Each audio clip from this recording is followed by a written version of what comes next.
Assalamualaikum warahmatullahi wabarakatuh. Bismillahirrahmanirrahim. Alhamdulillahirabbil alamin. Wassalatu wassalamu ala asyrofil anbiya'i wal mursalin sayyidina wa maulana Muhammadin wa ala alihi wa sahbihi ajmain. Amma ba'du. Yang saya hormati Bapak beserta Ibu Guru SMP Negeri 3 Kertosono yang berbahagia, marilah kita panjatkan puji syukur kehadirat Allah Subhanahu wa Ta'ala, di mana pada siang ini Bapak itu bisa hadir dalam rangka sesi berbagi budaya positif. Bapak Ibu, di sini saya akan membagikan pengalaman saya selama belajar mengenai budaya positif. Selanjutnya, salawat beserta salam kita sanjungkan kepada beliau Nabi Muhammad SAW. Semoga kita semuanya nanti mendapatkan syafaatnya di yaumul qiyamah. Amin amin ya rabbal alamin. Bapak Ibu, sebelum acara dimulai, mari kita buka dengan bacaan basmalah. Bismillahirrahmanirrahim. Bapak Ibu, kenapa saya mengundang panjenengan? Karena materi ini sangat menarik dan saya yakin kalau ini diterapkan dalam sekolah kita, maka insya Allah sekolah kita akan memiliki budaya positif, karena dengan budaya positif itu visi yang dicantumkan di sekolah itu bisa tercapai. Sehingga ketika kita bicara tentang visi dan bagaimana cara memulainya, maka yang kita mulai yang pertama adalah bagaimana kita bisa menerapkan budaya positif di dalam sekolah. Bapak Ibu, nanti akan kita belajar bersama bagaimana apa itu budaya positif, kemudian contoh-contohnya dan bagaimana implementasinya dalam kelas, serta yang sudah saya terapkan, bagaimana respon siswa tersebut beserta dokumentasi yang sempat saya lakukan. Bapak Ibu, Ki Hajar Dewantoro itu mengatakan bahwa siswa itu kalau diibaratkan itu seperti bibit. Bibit itu bermacam-macam. Ada jagung. Jagung itu kalau kita tanam, ada yang tumbuhnya itu cepat, karena memang dari sananya itu sudah bagus. Tapi ada juga yang sudah dengan situasi tanah yang sama, itu tumbuhnya itu lambat. Nah, kita sebagai guru itu harus memahami karakter tersebut. Kita tidak boleh membuat sama bahwa semua siswa itu bisa pintar semua, bisa berjalan bersama, maju bersama, tidak. Tapi disesuaikan dengan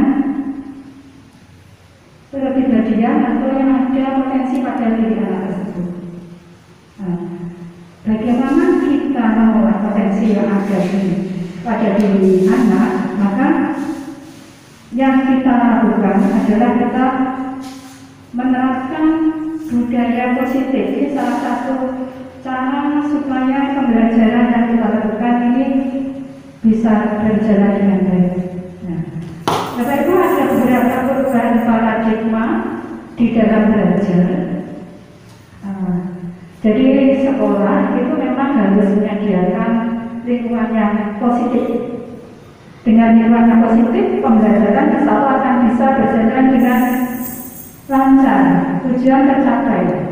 Nah, itu diperlukan strategi disiplin. Jadi semua Bapak Ibu guru kita bersama-sama untuk menerapkan disiplin sesuai dengan karakter anak. Jadi bukan disiplin sesuai dengan keinginan Bapak Ibu guru, tapi sesuai dengan karakter anak. Nah,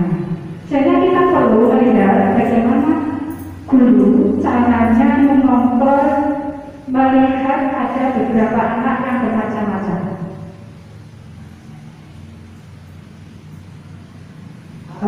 Dalam kontrol teori, menurut William itu dikatakan fenomena sekarang bahwa Bapak Ibu guru itu mempunyai pandangan, mempunyai ide bahwa guru itu bisa mengontrol murid. Saya bisa mengontrol murid, saya bisa memandaikan anak, saya bisa memberikan anak baik. Itu menurut kita. Dan kita juga mempunyai misi bahwa semua penguatan positif itu efektif. Jadi kalau kita memberikan sesuatu masukan yang baik pada anak, pasti hasilnya positif. Itu menurut kita. Dan kadang-kadang kita bahwa kritik itu merasa, yang membuat orang itu merasa bersalah, itu menguatkan karakter. Jadi pokoknya tak buat dia bermasalah, tak buat dia bersalah, sehingga dia tidak baik. Nah, itu kadang-kadang yang menjadi pandangan kita. Dan juga memaksa bahwa saya orang dewasa, saya harus bisa memaksa, saya tidak mau kalah dengan anak didik saya harus menang. Nah, ini yang ini nanti mengalami perubahan paradigma dan belajar. Stephen dalam bukunya Leadership mengatakan bahwa bila kita ingin membuat kemajuan perlahan sedikit-sedikit, jadi kalau kita ingin maju sedikit-sedikit, itu ada perubahan sedikit ya, ubahlah sikap atau perilaku. Jadi kalau kita merubah perilaku, merubah sikap, itu nanti perubahannya berubah sedikit-sedikit. Tetapi apabila ya, kita ingin memperbaiki cara-cara utama kita, maka kita perlu mengubah kerangka acuan kita. Jadi mindset kita harus kita ubah, merubah bagaimana kita melihat dunia, bagaimana anda berpikir tentang manusia. Kita harus ubah paradigma anda, skema pemahaman dan penjelasan aspek-aspek tertentu tentang realitas. Jadi teorinya seperti ini, tapi realitanya seperti apa? Dan kita memang harus selalu belajar, karena sekarang ini perubahan zaman kita tidak bisa berhenti, kita harus selalu mengikuti perubahan zaman yang ada. Ini Bapak Ibu, ada beberapa perubahan paradigma di dalam belajar. Jadi ada stimulus respon tentang dunia. Jadi kita menganggap bahwa realitas kebutuhan kita itu sama. Kita bilang semua anak itu butuhnya pintar semua. Semua anak sama bisa mengikuti aturan-aturan sekolah. Nah, padahal menurut teori kontrol bahwa kebutuhan manusia itu berbeda, tidak sama. Ada yang suka dipuji, ada yang pokoknya bebas senang. Jadi memang bermacam-macam. Kemudian selanjutnya yaitu semua orang melihat hal yang sama. Melihatnya itu sama, padahal realitasnya gambaran manusia itu berbeda. Selanjutnya yaitu kita mencoba mengubah orang agar berpandangan sama dengan kita. Padahal itu tidak sama dengan sana, kalau itu sama. Padahal kita bisa membawa orang itu memiliki pandangan yang berbeda karena tidak sama. Jadi ini menurut teori kontrol. Selanjutnya orang lain bisa mengontrol saya. Nah, padahal sebenarnya diri kita sendiri yang bisa mengontrol kita sendiri. Jadi bukan orang lain, tapi diri kita sendiri. Bapak Ibu yang saya hormati, selanjutnya pemaksaan. Jika kita ada suatu tindakan yang salah, kita memaksa. Jika kita sudah kelaluan halus, tidak bisa, kita paksa. Nah, padahal kalau nanti kita pelajari itu adalah bahwa kita perlu kolaborasi dan konsensus bersama untuk menciptakan pilihan-pilihan baru untuk menuju perbaikan. Kemudian kita juga berpikir bahwa menang kalah itu mesti menang, anak mesti kalah. Dan ini perlu dirubah ke model berpikir kita, guru menang, anak juga menang. Jadi sama-sama mempunyai kepribadian yang tinggi semua, tidak ada anak yang merasa ditinggikan atau direndahkan derajatnya. Untuk selanjutnya tadi pandangan perubahan dan paradigma baru tentang belajar. Selanjutnya yaitu konsep disiplin positif dan motivasi. Kita mengenal bahwa disiplin biasanya tentang apa di Bapak Ibu? Biasanya tentang tata tertib ya. Iya, biasanya tentang tata tertib, kemudian aturan-aturan. Biasanya makan ada sanksi ya. Nah, biasanya seperti itu. Kalau tidak patuh, awas. Kalau melanggar, awas. Padahal ada juga yang menunjukkan bahwa di sini itu pasti hukuman. Kalau terlambat hukum, kalau tidak masuk kelas hukum. Nah, sehingga orang-orang anak-anak itu memaknai bahwa disiplin itu merasa tidak nyaman,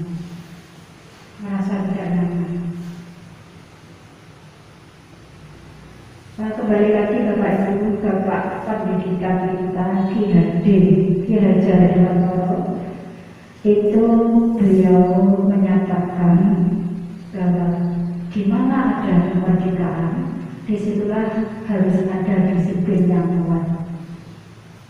Jadi merdeka bukan berarti sebebas-bebasnya anak dibiarkan, bukan. Merdeka di sini adalah ada disiplin yang kuat. Di mana ada kemerdekaan, disitulah harus ada disiplin yang kuat. Jadi anak dibebaskan, tapi mereka sudah mempunyai disiplin yang kuat. Sungguh pun disiplin itu bersifat self-disiplin, yaitu dari kita sendiri yang mewajibkan, kita sendiri yang sekeras-kerasnya mewajibkan, tapi sama saja. Jikalau kita tidak cukup, kalau kita tidak cakap melaksanakan disiplin, maka penguasa lain mendisiplinkan diri kita. Jadi kalau anak-anak itu tidak disiplin, ya penguasanya berarti siapa Bapak Ibu? Guru nggak ya? Kalau kita dari guru nggak ya? Kalau di sekolah berarti kepala sekolah. Itu kalau dalam pendidikannya Ki itu ya berarti kepala sekolah, guru itu tetap harus bisa mendisiplinkan kalau memang anak-anak tidak cakap, tapi harus dalam suasana merdeka. Seneni ya seneni, diingatkan ya diingatkan, tapi anak-anak harus tetap dalam suasana merdeka, tidak tertekan, tidak merasa takut, tidak merasa bersalah. Karena itu yang saya hormati, selanjutnya kita membahas mengenai 3 motivasi perilaku manusia.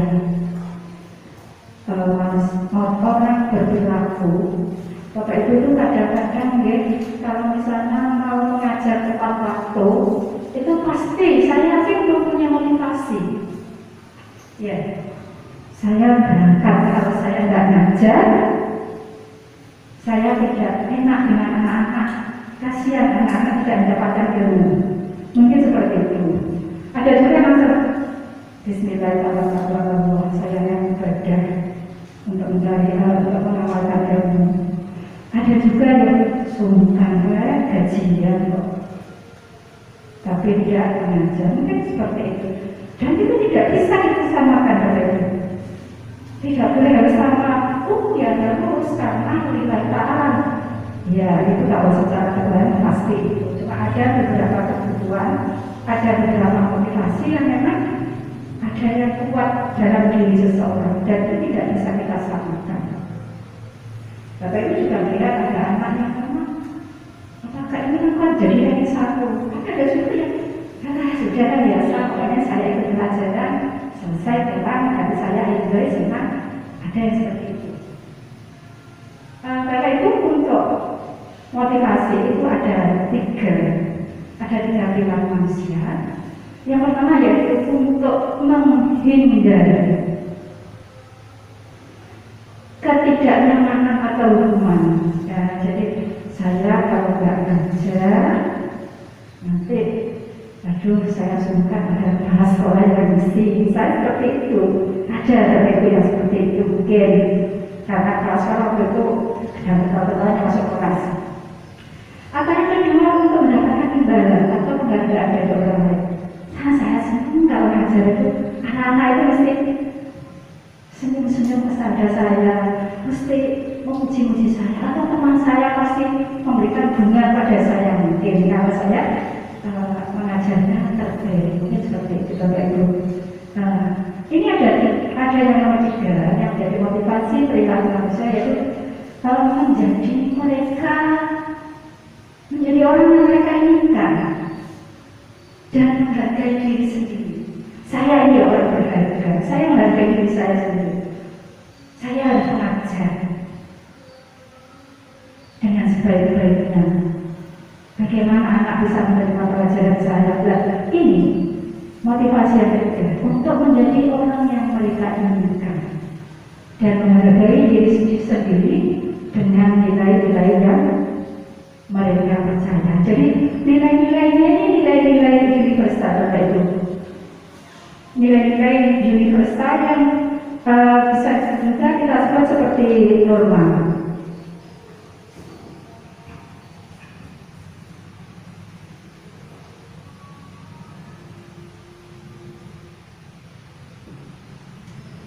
Bapak Ibu yang saya hormati, bahwa tujuan disiplin positif itu adalah menanamkan motivasi untuk menjadi orang yang diinginkan dengan menghargai diri sendiri, dengan nilai-nilai yang dipercaya. Nah ini adalah motivasi implisit. Kalau itu ada di dalam diri anak, dia akan bisa mengontrol dirinya dengan seterusnya tanpa orang tua, tanpa dipantau oleh guru, dia akan melakukan disiplin. Kalau dia sudah memiliki motivasi implisit. Murid yang memiliki motivasi implisit itu berdampak jangka panjang. Walaupun diberi hadiah, walaupun ada hukuman, dia tetap disiplin, tidak ada pengaruhnya, gak ngaruh. Mereka selalu berperilaku positif, berperilaku baik, dan selalu berlandaskan nilai-nilai kebajikan.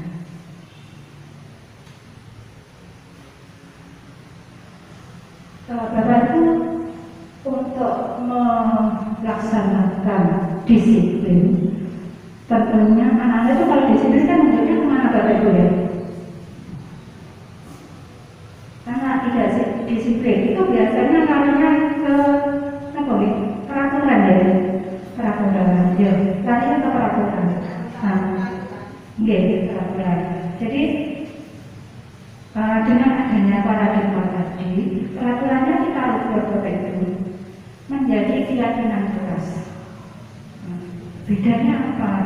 Tadi kalau keyakinan, ya, nah ini nanti akan kita bahas ya. Jadi untuk terciptanya budaya positif di sekolah dan terciptanya nilai kebajikan dan di sekolah, maka diperlukan keyakinan kelas. Jadi kalau ada anak yang tidak sesuai dengan keinginan kita, bagaimana? Itu keyakinan bisa kita jadikan dasar. Kan tadi saya sudah menerangkan, sudah menerangkan bahwa kemerdekaan itu ya merdeka, tapi dengan disertai disiplin yang tinggi.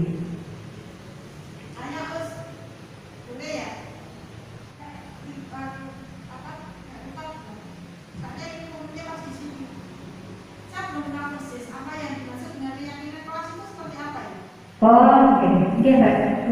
Terima kasih pertanyaan yang sangat bagus sekali. Apa yang dimaksud dengan keyakinan kelas? Ini dulu akan saya coba uraikan untuk berikutnya. Ya. Jadi untuk keyakinan kelas itu apa yang dimaksud keyakinan kelas? Keyakinan kelas itu mungkin sama seperti peralatan kelas, tapi bukan. Karena keyakinan kelas itu akan memotivasi seseorang dari dalam atau fisik, dari dirinya sendiri punya kesadaran. Ini keyakinan kelas. Nah, Bapak Ibu, betul sekali yang dikatakan dulu. Jadi untuk keyakinan kelas itu sifatnya abstrak daripada peraturan yang lebih rinci dan konkret. Jadi kalau misalnya kita memakai helm, kalau memakai helm dia tidak sama kena denda sama polisi, tapi sebenarnya memakai helm itu kan ada tujuannya, Injil, karena keselamatan. Ini nanti yang namanya keyakinan itu lebih abstrak. Jadi nilai-nilai kebajikan di situ, untuk keselamatan, kesehatan, menghormati orang lain, itu nanti nilainya ke sana. Yang kedua, keyakinan kelas itu berupa pernyataan universal, jadi umum. Yang ketiga, pernyataan keyakinan kelas senantiasa dibuat dalam bentuk positif. Jadi tidak boleh sampai di kelas itu kan negatif. Jadi mungkin kita buat semua anggota kelas wajib saling menghormati, itu seperti itu. Nanti pembelajarannya anak-anak sudah mendapatkan sendiri. Bapak itu saya lanjutkan untuk nomor 4 keyakinan kelas, yaitu hendaknya tidak terlalu banyak sehingga mudah diingat dan dipahami oleh semua warga kelas. Yang kelima, keyakinan kelas sebaiknya sesuatu yang dapat diterapkan di lingkungan tersebut.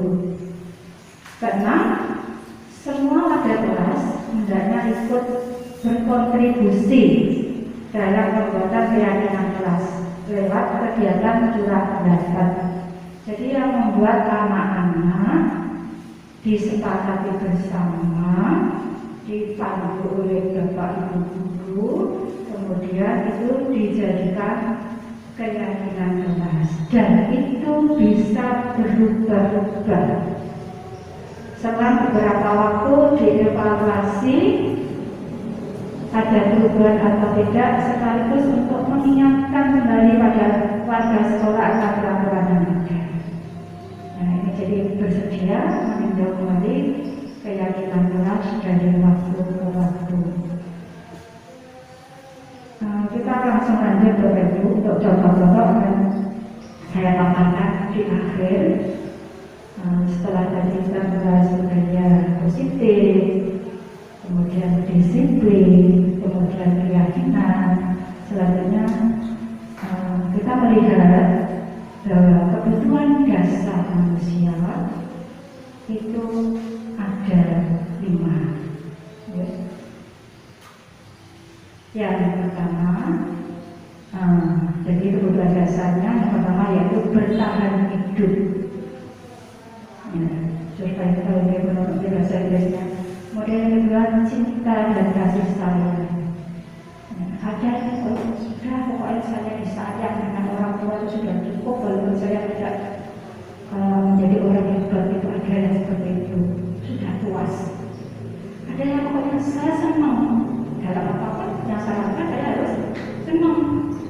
Ada juga yang karena ingin kebebasan. Jadi kebutuhannya itu. Kemudian juga ada ini yang kekuasaan, ini biasanya seorang pemimpin seperti ini. Nah, kalau kebutuhan bertahan hidup itu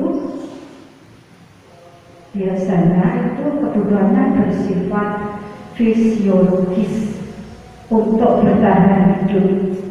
Jadi, ini bertahan hidup berarti dia untuk makan dan seperti itu. Kemudian yang kedua, rasa aman, yaitu kesehatan, rumah, dan makanan. Itu tentang apa Bapak Ibu mengenai kebutuhan dasar manusia dari satu. Yang pertama yaitu bertahan hidup. Selanjutnya apa lagi Bapak Ibu tadi? Yes. Cinta dan kasih sayang. Nah, ini sepertinya sepele, tapi ini hubungan ada Bapak Ibu yang memang anak-anak itu kadang-kadang ternyata banyak juga perhatian kita saja sudah mau dengan kita. Ya. Jadi ini dia kalau gurunya dia sayangi pasti masuk, tapi ya ada yang tidak seperti itu kebutuhannya. Nah, jadi pengennya dia biasanya ini Bapak Ibu. Dia sering melihat ini loh Bu, guru yang saya suka ini. Terus yang ini, ya karena saya sore diukur Bu, ini, namanya nggak suka sama saya Bu. Nah itu berarti dia kebutuhannya adalah cinta dan kasih sayang. Selanjutnya adalah penguasaan, kebutuhan pengakuan atas kemampuan. Jadi ingin dianggap berharga, ingin bisa membuat perbedaan. Saya tuh berbeda, tidak sama dengan orang lain, itu penguasaan. Membuat pencapaian, kompeten, diakui, dan ingin dihormati. Ini biasanya ini kalau penguasaan ini dia sering punya teman-teman yang dia pengaruhi, bisa diajak bersama-sama, bisa hal-hal yang positif atau mungkin diajak bersama-sama hal yang negatif. Setelah itu mungkin juga sering melihat ada anak yang kenapa terlambatmu ya Bu, saya menunggu teman saya. Lo kenapa? Iya Bu, gak enak kalau sendirian harus ada temannya. Nah itu berarti yang menyuruh temannya untuk menunggu, itu berarti dia punya kebutuhan dasarnya adalah penguasaan. Dia ingin menguasai temannya. Bapak Ibu yang saya hormati, selanjutnya yaitu kebutuhan dasar manusia itu kebebasan, butuh akan pilihan. Jadi misalnya kita mengajar itu dia tidak mau kalau itu saja dengan merasa jenuh. Kan ada juga anak itu pokoknya tuh kita tidak apa-apa, saya menikmati banyak waktu, saya suka anak saya bagus. Tapi bagi mereka yang kebutuhan dasarnya bebas, mereka tidak mau. Pengennya terlalu banyak gerak, suka mencoba-coba, tidak terlalu terpengaruh oleh orang lain, dan senang mencoba hal-hal baru dan menarik. Bapak Ibu yang terakhir, ini kesenangan. Pasti semua orang pengen senang, tapi kan ada yang itu merupakan sesuatu yang paling dominan. Kebutuhan untuk merasa senang. Ya, inginnya bermain, inginnya tertawa, dan berjalan apapun pokoknya dolanan. Kalau dia nggak dolanan, nggak sampai dolanan, nggak bisa konsentrasi. Bapak Ibu juga pernah dengar ada orang yang hafalan Al-Quran sambil main game itu ya, ada juga seperti itu, atau di TV itu kan ada seperti itu. Nah itu kita kesalahan kan kesenangan. Ini Bapak Ibu ya, kita lanjut ke posisi kontrol. Bagaimana kita menghadapi suatu masalah, apakah langkah-langkah yang bisa kita lakukan dengan tepat. Ini ada suatu contoh Bapak Ibu. Anto ini jarang sekali hadir di pelajaran tatap muka terbatas dan terbatas hadir pun. Ya. Ini Rizky ya, Rizky jarang sekali hadir di pelajaran tatap muka terbatas siswinya sering memakai HP temannya untuk bermain pada waktu jam pelajaran. Bapak itu sering ya melihat waktu itu ya, ada yang main HP dan apa punya temannya gitu kan. Dan ini sangat membantu beberapa murid dan guru mengeluarkan tentang perilaku disiplin tadi pada waktu pembelajaran tatap muka terbatas. Kalau daring nggak masalah, betul-betulnya karena HP, tapi kalau tatap muka kan HP mestinya kalau tidak pas pembelajaran dan tidak dipakai berarti harus disimpan. Apa yang harus kita lakukan Bapak Ibu? Jadi Bapak Ibu harus perlu meninjau kembali penerapan yang sudah dilakukan di dalam proses.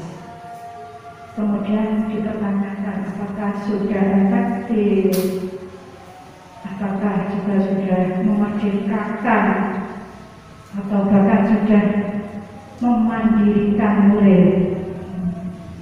Jadi Bapak Ibu diingat ya, memerdekakan bukan berarti memerdeka, tapi adalah dalam suasana disiplin yang kuat. Bapak Ibu, kita bisa melihat pada diri kita, saya ini seperti apa ya? Jadi ada posisi kontrol, itu ada yang kita namakan penghukum. Jadi ya hukuman itu kan tidak harus fisik ya Bapak Ibu, ada yang berucapan. Contohnya seperti apa? Ayo patuh ya aturan saya, kok awas kamu selalu saja salah. Ya ini selalu pasti selalu yang terakhir selesai. Atau ada teman yang mesti aku terus ya.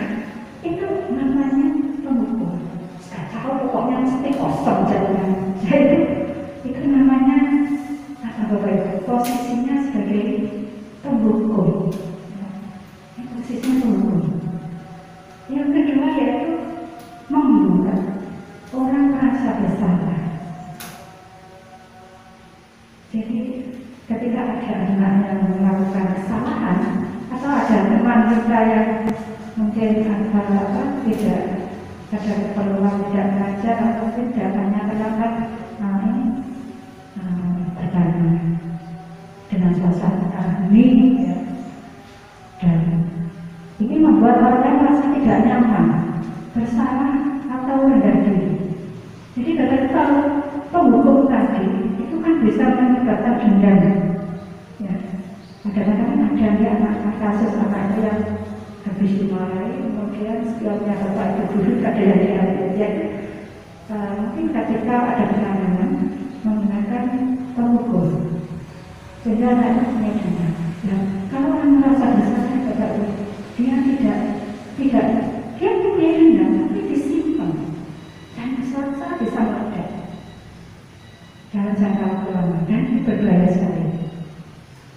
Nah, jadi ibu sangat jelas sekali bahwa ucapan seperti itu sudah apa yang Bapak Ibu ya, kecewa guru kecewa, jadi dia merasa bersalah sekali. Atau gini, berapa kali ibu harus beritahukan? Berarti Bapak Ibu guru kan sudah nggak tahu, terus dinyatakan lagi. Terus bagaimana? Gimana Bapak orang tua yang tahu kalau Bapak begini? Jadi ini membuat orang merasa bersalah. Jadi Bapak Ibu ada posisi kontrolnya sebagai seorang teman. Jadi tadi kan ada anak yang berbuat salah.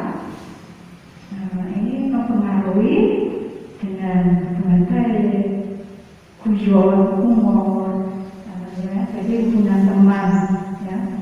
Tapi ada sisi negatifnya Bapak Ibu, yaitu jika Bapak Ibu tidak memberikan perhatian, biasanya di absen, saya sama muda langsung di absen, ya pasti pada perhatian sama tidak. Itu pokoknya perhatian yang saya seperti teman-teman kerja. Tapi ketika Buddha sudah tidak mengusen, tidak menanyakan kabarnya, anak ini kecewa. Ini sisi negatifnya. Nah, ayo bantu ya, ini Bapak ya, dibantu. Nah, ayo ingat tidak kata Bapak selama ini. Ya, jadi kalau orang tua Bapak Ibu selain membantu, terus akhirnya anak itu betul-betul untuk disiplin terus. Ya sudah, nanti tidak apa-apa, nanti kita bereskan. Ya. Ini ketika ibu tidak membereskan yang sudah dilakukan, ya, anaknya merasa kecewa. Bapak Ibu, selanjutnya posisi kontrol seorang guru atau orang tua atau penguasa itu adalah sebagai monitor atau pemantau. Pada saat kita mengawasi, kita bertanggung jawab atas perilaku orang-orang yang kita awasi. Jadi ketika ada anak-anak itu berbuat salah, itu harus didanakan. Peraturannya apa? Apa yang dilakukan sanksi besar? Apa yang dilakukan melakukan sanksi atau konsekuensinya apa? Nah, Bapak Ibu, di antara ini posisi mana tadi yang paling baik yang mana?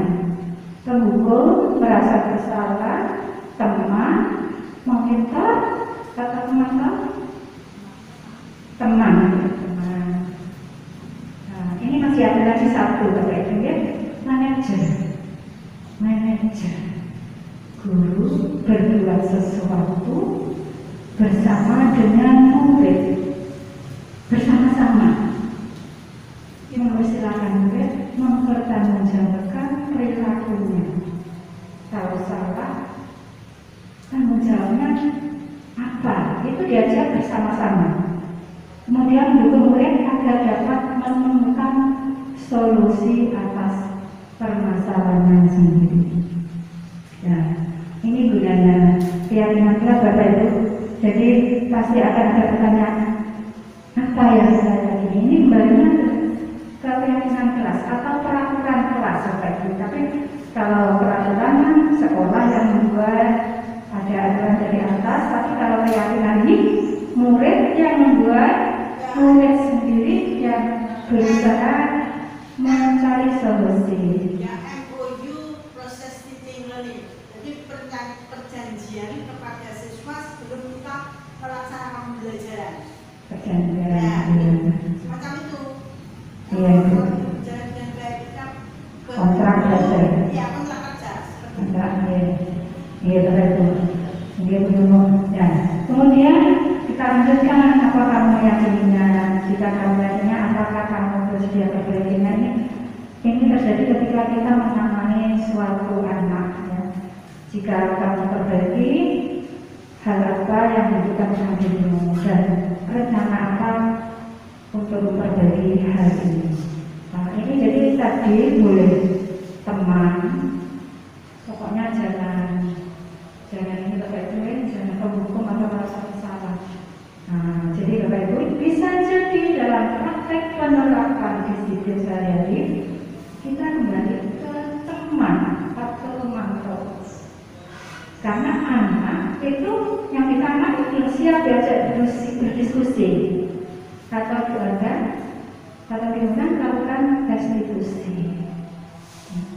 Namun perlu disadari tujuan akhir dari 5 posisi kontrak tersebut adalah seorang guru adalah mencapai posisi manajer.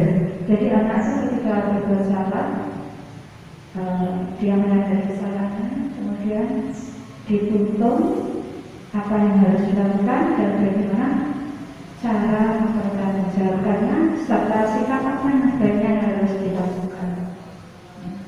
Jadi ini harapannya murid menjadi pribadi yang mandiri, merdeka, bertanggung jawab atas segala perilaku dan sikapnya, yang pada akhirnya tercipta lingkungan yang positif, nyaman dan aman.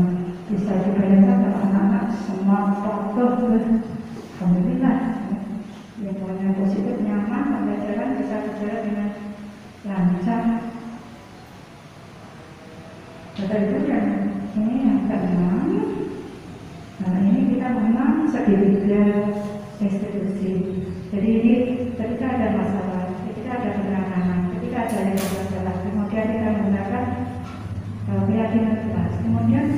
dalam anak-anak itu ada yang namanya segitiga restitusi.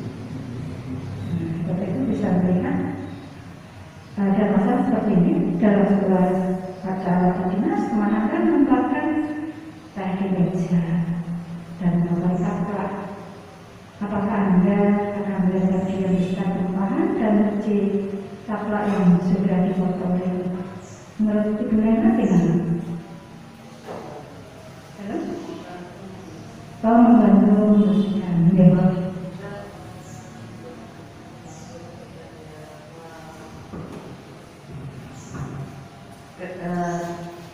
Sebagai teman, sebaiknya kita membantu teman yang sedang menumpahkan teh dan memotong taplak. Iya, dan kayaknya orangnya jiwa sosial ya, membantu dari teman-teman jika ada yang menumpahkan dibantu, tidak hanya dia tapi dibantu supaya untuk membersihkan tumpahan. Ya.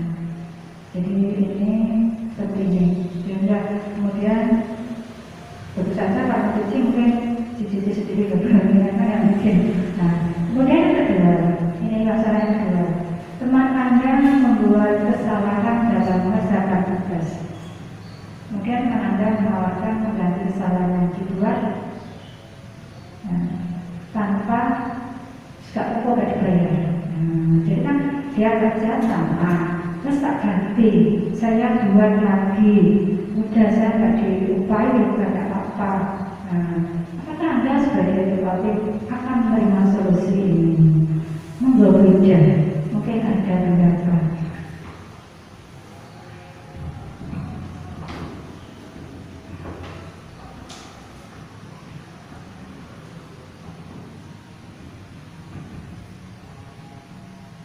Iya. Jawabannya iya. Iya, harus karena harus mengganti kesalahan yang sudah dilakukan. Cacat seperti ini, contoh penjara dan tidak. Seperti yang saya hormati, sepertinya kejam. Dulu ditaplak, disuruh kerja tanpa bayaran, sepertinya itu kejam. Tapi Bapak Ibu, itu menumbuhkan rasa tanggung jawab. oh iya, menumbuhkan rasa tanggung jawab.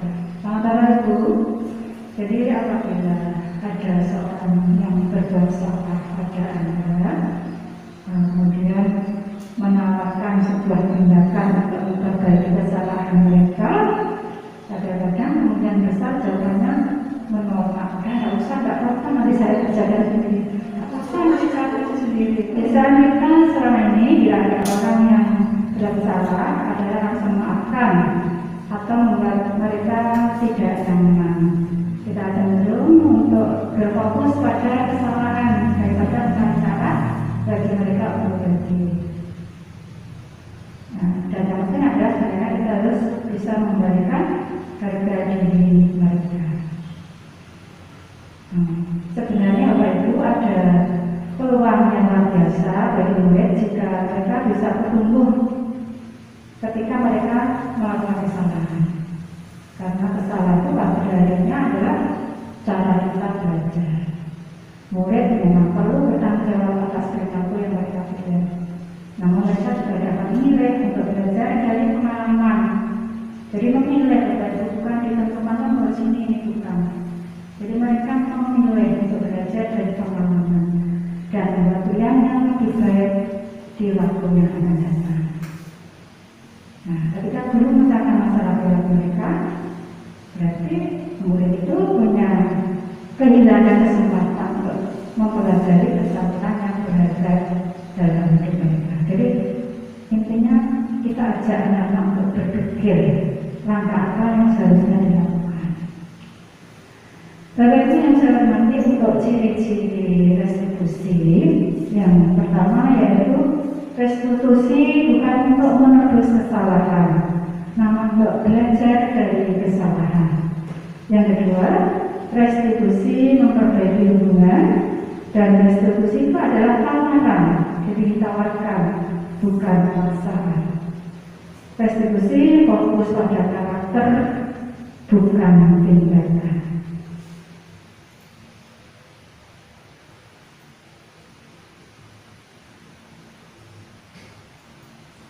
Nah, ini Bapak Ibu ada beberapa ciri-ciri dari restitusi yang membedakan dengan program disiplin yang lainnya. Yang pertama, restitusi itu memakan. Yang kedua, restitusi fokus pada solusi, jadi bukan menyalahkan tapi adalah solusi. Dan restitusi itu mengembalikan murid yang salah, yang berbuat salah pada kelompoknya. Jadi dia kembali kepada kelompoknya dan ada harga dirinya ini punya harga diri, bukan punya salah kembali ke kelompok akhirnya dia merasa harga diri, bukan. Jadi harga dirinya menjadi dia punya harga diri. Nah, ini Bapak Ibu ya. Segitiga distribusi ada 3 tindakan. Jadi yang pertama yang kita lakukan adalah validasi tindakan yang salah. Misalnya Bapak Ibu jika ada anak yang terlambat atau anak yang tidak mengerjakan tugas, maka kita bisa Bapak Ibu menjawab, enak ya mengerjakan tugas, bisa main padahal temannya mengerjakan tugas. Nah itu tandanya seperti itu Bapak Ibu yang dilakukan. Tapi bukan berarti untuk membenarkan, habis itu perlu kita menambah kesadaran. Kita tanyakan keyakinan dasar apa yang belajar. Kalau kamu tidak melakukan tugas, berarti kamu menyalahi keyakinan kelasnya mana? Itu Bu, semua kelas harus mengerjakan tugas. Ya, berarti kamu menyalahi keyakinan yang sudah dilakukan. Kemudian Bapak bisa lanjut. Nah, kamu tidak mengerjakan tugas. Sebenarnya kamu nanti punya cita-cita apa dong? Bisa Bapak seperti itu. Atau Bapak itu ingin tanya Bapak. Nah, mungkin seperti itu. Seandainya yang selanjutnya adalah menstabilkan identitas. Setelah itu baru kamu boleh tidak mengerjakan tugas. Saya sudah pernah tidak mengerjakan tugas. Tapi itu kan sesuatu pekerjaan yang salah. Kalau sudah salah, apa yang harus dilakukan? Oh ya Bu, pasti dia akan menanya dengan ya Bu, saya salah tidak mengerjakan tugas. Habis ini Bu, saya akan selalu mengerjakan tugas pada waktunya. Lantas gimana dengan Bu? Ya Bu, saya minta maaf. Dia akan mengalir dengan sendirinya. Kita tidak perlu. Kamu harus minta maaf. Kamu harus mengerjakan tugas. Kamu tidak perlu. Jadi akhirnya kita ajak bersama-sama. Kalau dia belum kita kirim. Nah, seperti tadi misalnya, ketika saya sudah ada di dalam kelas, anak langsung masuk. Saya tanya, kapan dia? Nah, dari mana anak? Keluar dipakai datang dia dulu disuruh. Terus kalau kamu masuk kelas, rasanya seperti apa? Salam Bu, oh ya salam. Terus apakah kita duduk dan di situ ada gurunya apa enggak? Ada Bu. Jadi bagaimana? Kalau dia kan juga bisa masuk. Kalau dia enggak, misalnya masuk kepada orang tua.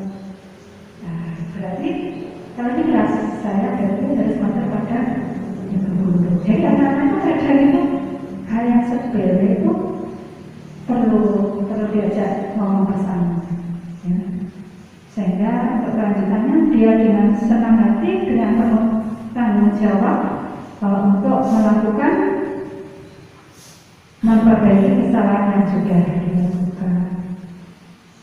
Ini Bapak Ibu ya. Tahapan pertama ketika anak berbuat kekeliruan, ketika anak berbuat menyalahkan orang, ini namanya tadi segitiga restitusi. Yang pertama menstabilkan identitas. Dan yang mengatakan berbuat salah itu tidak apa-apa. Saya sudah pernah, itu juga pernah melakukan kesalahan seperti itu. Kita bisa mengerjakan ini. Atau Bapak, Ibu tidak tertarik siapa yang salah, tapi sebenarnya yang kita cari adalah solusi. Atau kamu berhak merasa begitu, tapi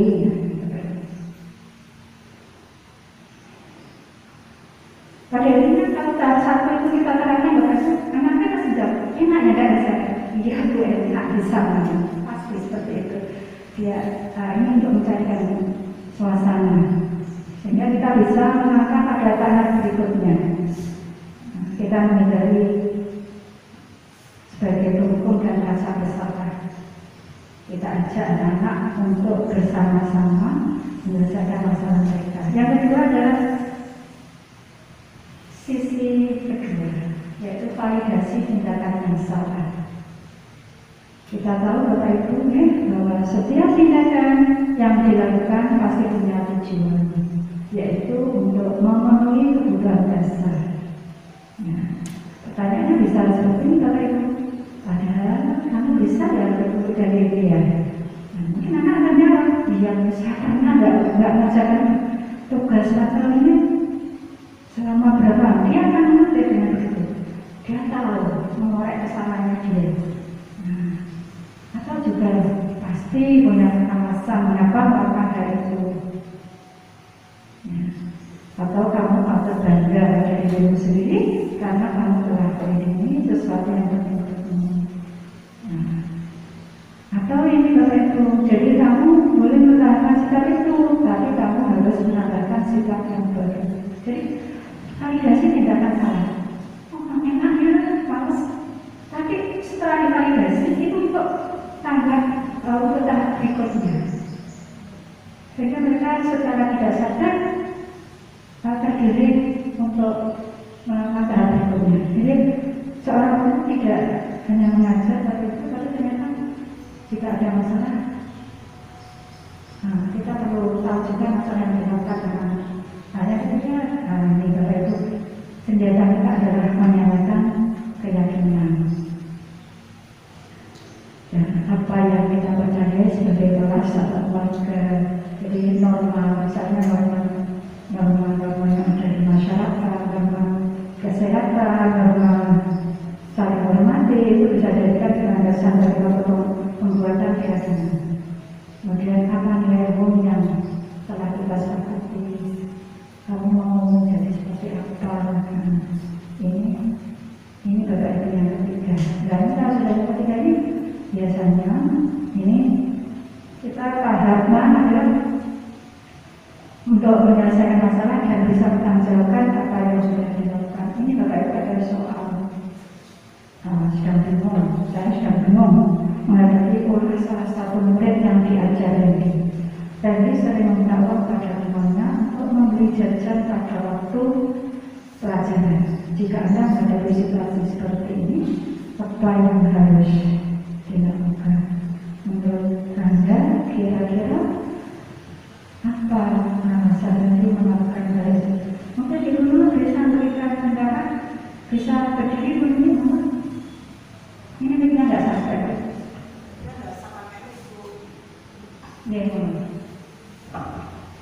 Monggo Ibu.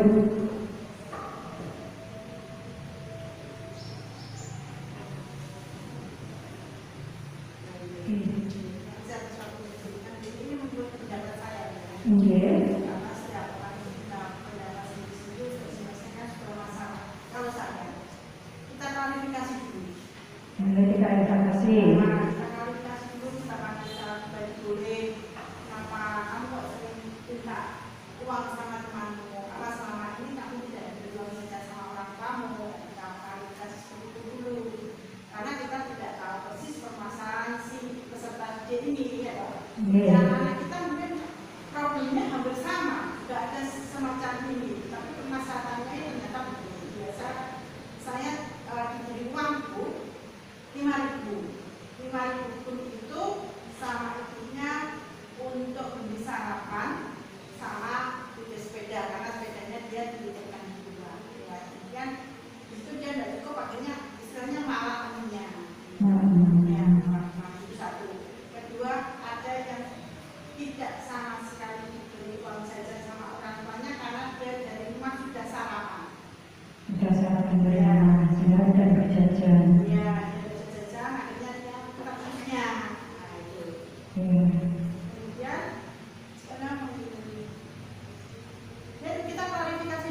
Iya, iya, Kita betul. tes dulu. Iya, betul.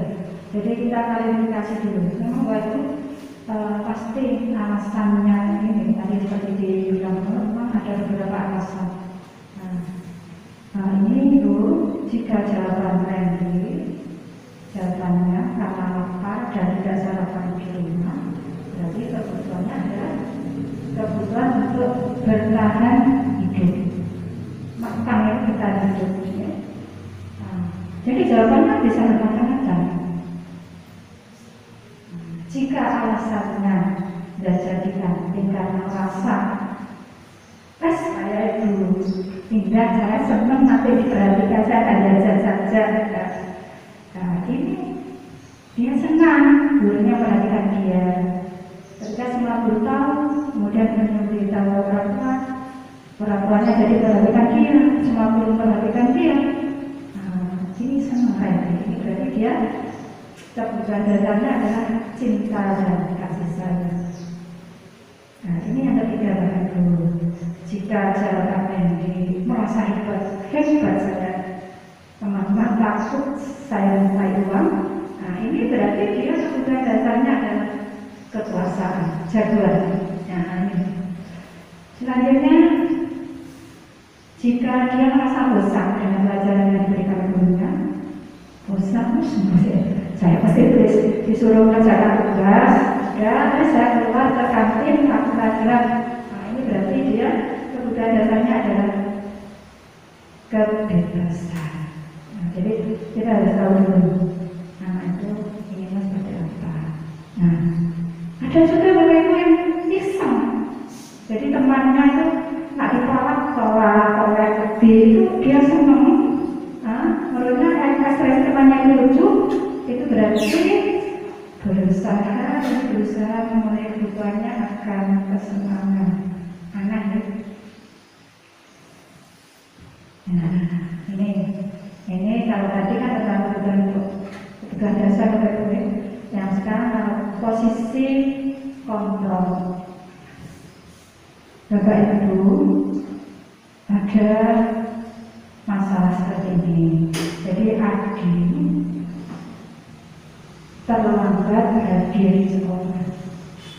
Kalau seorang penghukum, dia akan dengan nada suara tinggi, mata lompat, dan menunjuk sambil mentah-mentah hadir.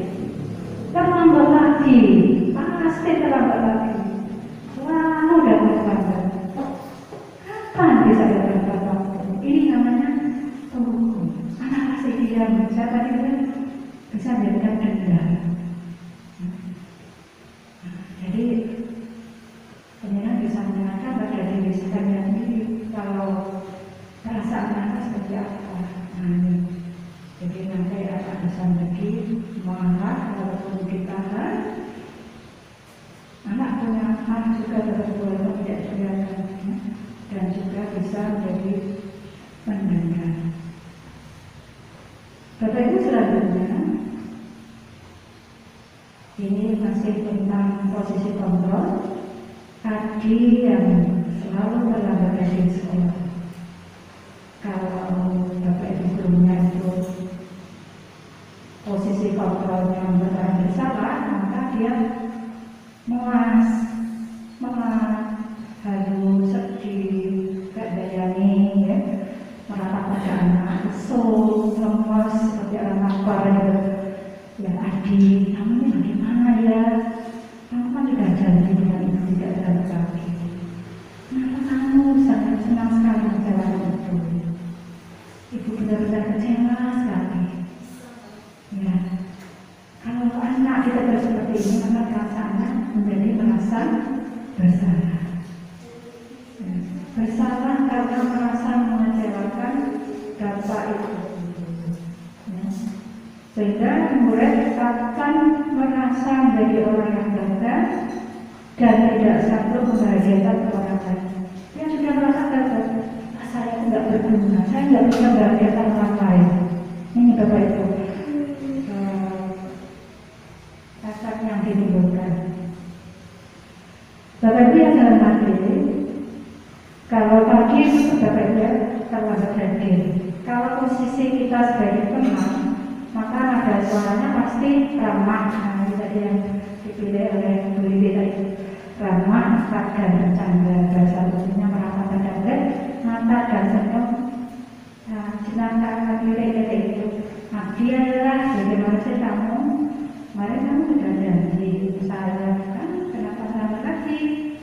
Sambil tertawa. Ya sudah, tidak apa-apa, itu dulu sama. Nanti saya bantu. Sama ini, satu semua. Ya, murid akan bagaimana? Senang dengan guru. Hanya tadi negatifnya murid akan tergantung pada gurunya. Nah, ini kalau yang gurunya sebagai pemantau, nah ini tergantung. Nah, dasarnya data, bahasa guru yang formal. Ya, Adi, tahu jam berapa kita memulai belajar? Tahu Kak? Kamu terlambat 15 menit. Apakah kamu sudah mengerti apa yang dilakukan dan terlambat? Paham Pak? Saya harus tinggal di kelas pada jam pelajaran. Saya harus tinggal di kelas pada jam istirahat nanti dan mengerjakan tugas kebiasaan. Oh ya benar, kata Pak Guru. Nanti jam istirahat kamu harus sudah di kelas untuk mengerjakan tugas yang tertinggal tadi. Nah, kalau anak seperti ini, ya mesti paham bahwa murid itu memahami sanksi yang harus dijalankan. Dan ini berarti kami gula semantau apakah anak tersebut sudah mengerjakan atau belum. Kemudian ini ketika tadi yang terlambat hadir di sekolah, saya sebagai manajer, dia akan dengan nada suara halus, bahasa tubuh tidak kaku, mendekat kepada murid. Ya. Nah, ini tadi sudah tahu. Jadi kalau kontrol, kalau tadi kalau ini yang manajer, kalau tadi kan kontrol gitu kan, jadi di kontrol peraturannya apa, harus seperti apa. Tapi kalau sebagai manajer, maka tanya sama, pertanyaannya harus hampir sama. Tahu jam sekolah dimulai jam berapa, kamu terlambat. Tadi kan masalah kamu memperbaiki masalah tersebut sudah diajak untuk memperbaiki kesalahan. Oh, saya bisa menanyakan pada teman saya Pak untuk mengerjakan tugas yang tertinggal. Jadi guru tidak perlu, karena nanti habis ini ya, yang hukumannya bertugas kata tidak ada. Anak disuruh berpikir apa yang harus dilakukan. Baik, itu bisa dilakukan. Nah, kalau besok ada masalah untuk kamu hadir, apa kamu bisa hadir tepat waktu? Tidak, Pak, saya bisa hadir. Baik, saya hadir usahakan untuk memperbaiki diri. Jadi kalau itu, jadi kalau kontrol sebagai manajer seperti itu. Nah, Bapak Ibu, ini beberapa hal yang sudah saya lakukan di kelas. Jadi anak menempel kegiatan di kelas, anak itu inginnya apa itu ditempel. Rata-rata mereka semuanya aktif dan senang membuat peraturan. Nah, ini setelah selesai hasilnya seperti ini.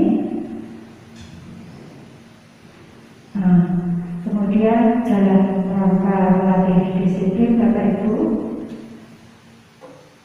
dibiasakan, sudah kita biasakan Bapak Ibu, ini setiap hari kita lakukan. Jadi ketika masuk anak-anak disiapkan berbaris dan dinyatakan pada gurunya, sehingga anak-anak itu tahu, oh jam pertama itu gurunya siapa, pasti ingat karena bersama dengan gurunya.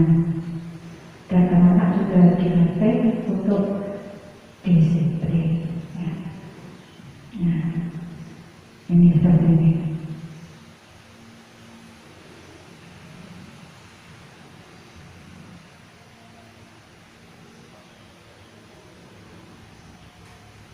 Karena zamannya COVID, ya setelah ini terus pakai headset besar.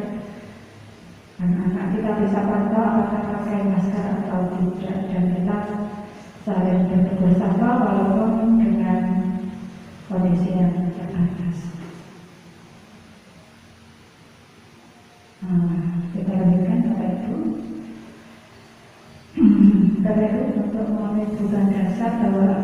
kan ada juga anak jadi bebas, itu senang. Nah, ini dalam pelajaran kita yang seperti yang pada guru lakukan pasti mempunyai bermacam-macam dalam hal belajar. Ada kadang-kadang kita diskusi, kadang-kadang kita juga ceramah, kadang-kadang juga kita ada kalau ini dari kita setelahkan misalnya video tentang bagaimana mereka menghormati orang tua. Ini mereka sangat antusias sekali karena ada contoh nyata.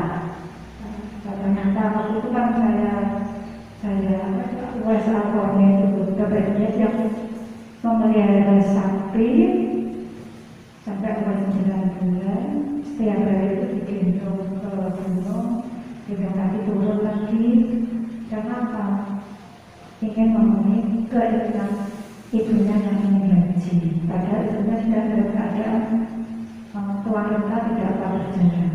Nah, setelah 9 bulan berjalan, sapinya kalau ini merasa kuat, akhirnya diajak pergi gaji, digendong dari tangan sampai ke Mekah.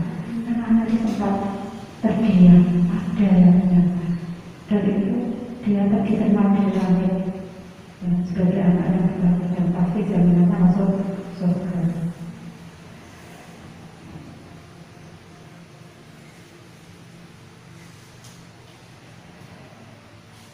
Nah, ini Bapak Ibu, ketika ada anak yang melakukan kesalahan, kita tangani, kita panggil dengan tetap memperhatikan tadi tahapan segitiga restitusi, validasi, ya. Kemudian mengenalkan keyakinan dan usaha untuk memperbaiki kesalahan tersebut. Itu tahapan-tahapan yang harus dilakukan. Nah, ini responnya. Anak-anak merasa bahwa mereka senang karena dengan kesadaran sendiri, menyadari kesalahannya, sehingga tumbuh pada dirinya untuk berbuat baik lagi. Nah, itu materi yang sudah saya sampaikan. Mungkin ada Bapak Ibu yang mau menanyakan lagi. Monggo, mulanya macam-macam ya. Silakan Bu. Saya sudah kangen ini. Assalamualaikum warahmatullahi wabarakatuh. Terima kasih waktu yang telah diberikan. Setelah saya mencermati apa yang telah disampaikan Ibu ini, saya senang sekali. Sebagai teman, jadi sebagai teman, itu saya memang pernah melakukan di kelas. Baru saja kemarin itu ada teman yang terlambat. Terus saya tanya, sudah 15 menit kok datang? Ternyata sepedanya rusak. Akhirnya apa yang harus saya lakukan? Yang harus saya lakukan yaitu di awal pelajaran biasanya berdoa bersama-sama, maka dia saya suruh berdoa dulu di depan kelas. Ini untuk menumbuhkan pendidikan karakter kepada siswa. Supaya tahu bahwa di awal pelajaran itu selalu kita melakukan berdoa. Kemudian yang saya cermati yang untuk apa tadi itu sebagai manajer. Ya, sebagai manajer itu begini Numi, ketika saya mengajar di kelas tanya jawab, membahas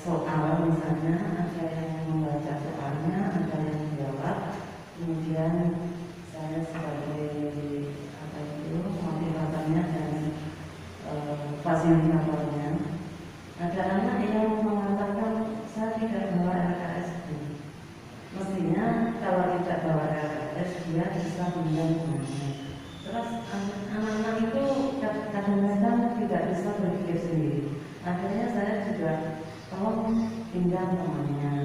Misalnya seperti tidak mengerjakan tugas dan lain sebagainya. Kadang-kadang anak kita itu juga susah, ya sudah dimotivasi begini begitu, tidak juga mengumpulkan tugas. Akhirnya yang terakhir saya memang coba tanya temannya, itu memang sering saya lakukan seperti itu. Terima kasih waktu yang aku berikan.